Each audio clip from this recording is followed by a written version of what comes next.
नमस्कार दोस्तों, मैं कोमल और आप देख रहे हैं इनसाइड लाइन। स्वागत है आपका। आज हम लेकर आए हैं बिहार के अररिया जिले की उस विधानसभा सीट पर जहां की राजनीति एक ही परिवार के इर्द गिर्द घूमती रही। जी हाँ, हम बात कर रहे हैं जोकीहाट विधानसभा सीट की। यहाँ की सियासत में तस्लीमुद्दीन परिवार का दबदबा ऐसा है कि हर चुनाव किसी रोमांच कहानी से कम नहीं लगता। चलिए जानते हैं कैसे यह सीट बिहार की राजनीति का खास केंद्र बनी। दोस्तों, जोकीहाट विधानसभा सीट की शुरुआत 1967 में हुई थी और पहला चुनाव हुआ और पीएसपी के नजामुद्दीन ने जीत दर्ज की। लेकिन इसके बाद यहाँ की कहानी पूरी तरह से बदल गई। 1969 में जब दूसरा चुनाव हुआ तब तस्लीमुद्दीन ने जीत हासिल की और यहीं से शुरू हुआ उस परिवार का वर्चस्व जो आज तक कायम है। तस्लीमुद्दीन को सीमांचल का गांधी कहा जाता है। उनकी लोकप्रियता का अंदाजा आप इसी से लगा सकते हैं कि अब तक हुए 14 चुनावों में से 9 बार तस्लीमुद्दीन परिवार का कब्जा रहा। वहीं 1980 और 1990 में कांग्रेस के टिकट पर मोहम्मद एदुर्रहमान जीते, लेकिन ज्यादातर समय ही परिवार का ही दबदबा रहा। 2005 में इस सीट पर चुनाव 2 बार हुए। जेडीयू के मंजर आलम ने तस्लीमुद्दीन के बेटे सरफराज आलम को मात दी। यही से लगा कि शायद अब तस्लीमुद्दीन परिवार का प्रभाव कम होगा, लेकिन ऐसा नहीं हुआ। राजनीति की हवा फिर से बदल गई। 2015 के चुनाव में तस्लीमुद्दीन के बेटे सरफराज आलम ने शानदार वापसी की। जेडीयू के टिकट पर उन्होंने जीत दर्ज की और सबको चौंका दिया।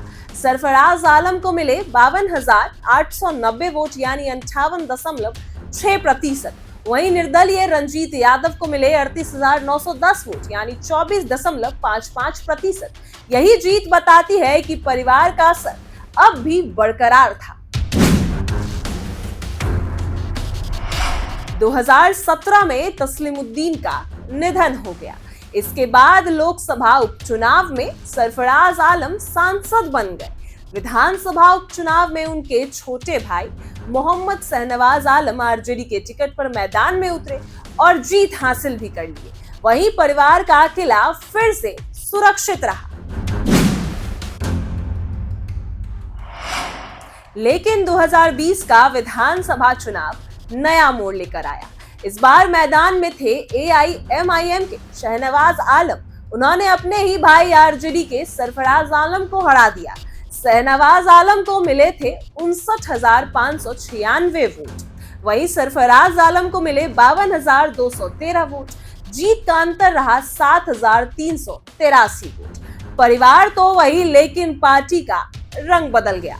यही नतीजा दिखाता है कि जोकीहाट की राजनीति परिवार के साथ साथ नए समीकरण से भी बदल रही है। जोकीहाट की सबसे बड़ी खासियत है इसका मुस्लिम बहुल इलाका और यहाँ मुस्लिम आबादी लगभग 70% है। यही कारण है कि आज तक किसी गैर मुस्लिम उम्मीदवार की जीत नहीं हो पाई और कोई नहीं जीत पाया। मुख्य मुस्लिम समुदाय में कुलाया और शेखरा शामिल है, जहां यहाँ की राजनीति में बड़ा प्रभाव रखते हैं और निर्णायक भूमिका भी है। बाकी हिंदू समुदाय की हिस्सेदारी है, लेकिन निर्णायक नहीं। अगर आंकड़ों की बात करें तो यहाँ कुल मतदाता लगभग 2,86,820 है। वहीं पुरुष मतदाता 1,51,710 है। वहीं महिला मतदाता 1,35,107। मतदाताओं का प्रतिशत 2020 में सिर्फ 34.22% रहा। कम मतदान भी यहाँ के चुनावी नतीजों में अहम भूमिका निभाते हैं। जोकीहाट क्षेत्र की बड़ी आबादी हर साल प्रमाण और बकड़ा नदी की बाढ़ से परेशान रहती है। दक्षिण हिस्से की कई पंचायतें साल दर साल डूब जाती है। रोजगार की कमी और लगातार बाढ़ की वजह से काफी लोग दूसरे राज्यों की ओर पलायन कर चुके हैं। ये मुद्दे हर चुनाव में उठते हैं, लेकिन अब तक कोई ठोस समाधान नहीं निकाल पाया। जोकीहाट सिर्फ अररिया की नहीं है, बल्कि पूरे सीमांचल की राजनीति में खास जगह और खास प्रभाव रखती है। तस्लीमुद्दीन परिवार का असर राज्य की बड़ी पार्टियों के लिए भी मायने रखता है। यही वजह है कि हर चुनाव में यहाँ बड़ी पार्टियां अपने पूरे जोर से उतरती है, लेकिन जीत नहीं पाती।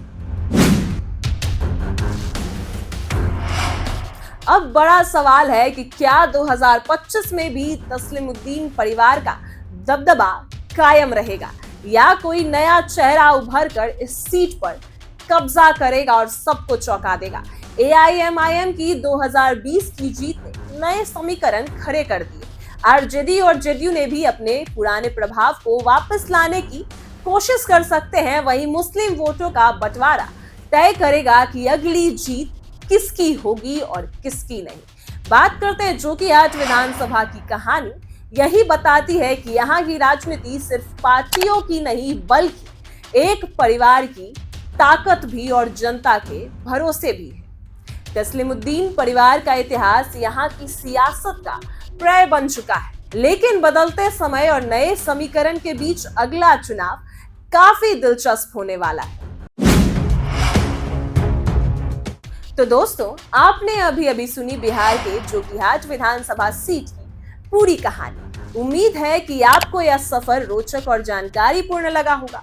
जोकीहाट की राजनीति की खासियत यही है कि यह सीट हमेशा सुर्खियों और चर्चा में रही। यहाँ का चुनावी माहौल सिर्फ स्थानीय मुद्दों तक सीमित नहीं है, बल्कि यह हमें बिहार की राजनीति का बड़ा चित्र भी दिखाती है। वहीं परिवारवाद से लेकर पार्टी बदलाव की राजनीति और मतदाताओं की अप्रत्याशित रणनीति, जोकीहाट की कहानी में सब कुछ शामिल है।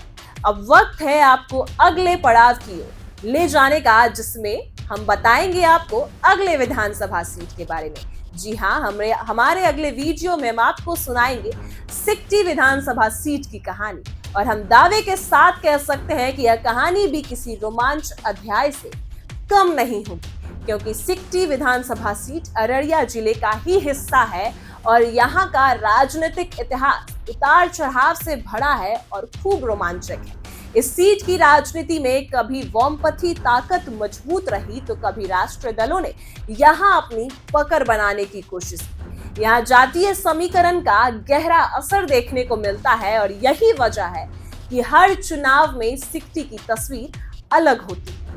हम आपको बताएंगे कि आखिर सिकटी सीट पर किन किन दलों ने अपनी दावेदारी मजबूत की, किस तरह यहाँ के स्थानीय नेताओं ने क्षेत्रीय और राज्य स्तरीय राजनीति को प्रभावित किया। यह भी जानना दिलचस्प होगा कि मतदाताओं के फैसले और मतदाताओं ने कब बदलाव की बयार चलाई और कब परंपरा को कायम रखा, सब आपको बताएंगे। लेकिन दोस्तों, बिहार की राजनीति को समझने के लिए सिकटी की कहानी बेहद अहम है, और यही सीट हमें बताती है कि स्थानीय स्तर पर लिए गए फैसले किस तरह से पूरे सूबे की राजनीति को प्रभावित कर सकते हैं। और यही वजह है कि सिकटी की हर चुनावी जंग सिर्फ उम्मीदवारों के बीच की फैसले नहीं होते, बल्कि यह बिहार के भविष्य का संकेत भी देते हैं। हमारे अगले वीडियो में हम गहराई से जानेंगे कि सिकटी विधानसभा सीट पर किस तरह से वर्षों में राजनीतिक समीकरण बदले, किन चेहरों ने यहाँ अपनी पहचान बनाई और कौन से चुनाव में ऐसे रहे जिन्होंने पूरे राज्य की राजनीति को नई दिशा दे दी। तो दोस्तों, तैयार हो जाइए हमारे अगले वीडियो के लिए, जिसमें हम आपको सुनाएंगे सिकटी की राजनीति की पूरी कहानी, और कहानी में मिलेगा आपको वही रोमांच, वही इतिहास और वही चुनावी विश्लेषण जैसा आपने अभी तक इस सीरीज में देखा। अगर आपको यह वीडियो पसंद आए तो इसे लाइक कीजिए, शेयर कीजिए और अपने परिवार के साथ भी शेयर कीजिए, और चैनल को सब्सक्राइब करना बिल्कुल मत भूलिए। बेल आइकन जरूर दबाइए ताकि अगले वीडियो की नोटिफिकेशन आपको सबसे पहले मिले। याद रखिए, यह सिर्फ चुनावी सीटों की कहानी नहीं है, बल्कि यह बिहार की राजनीति का वो दस्तावेज है, वो अध्याय है जो हमें बताता है कि सत्ता, संघर्ष और जनता की ताकत किस तरह मिलकर इतिहास लिखते हैं। तो मिलते हैं अगले वीडियो में, जहां हम आपको बताएंगे 60 विधानसभा सीट की पूरी कहानी और पूरी दास्तान। तब तक के लिए देखते रहिए, जुड़े रहिए और समझते रहिए बिहार की राजनीति को एक नए नजर से। धन्यवाद।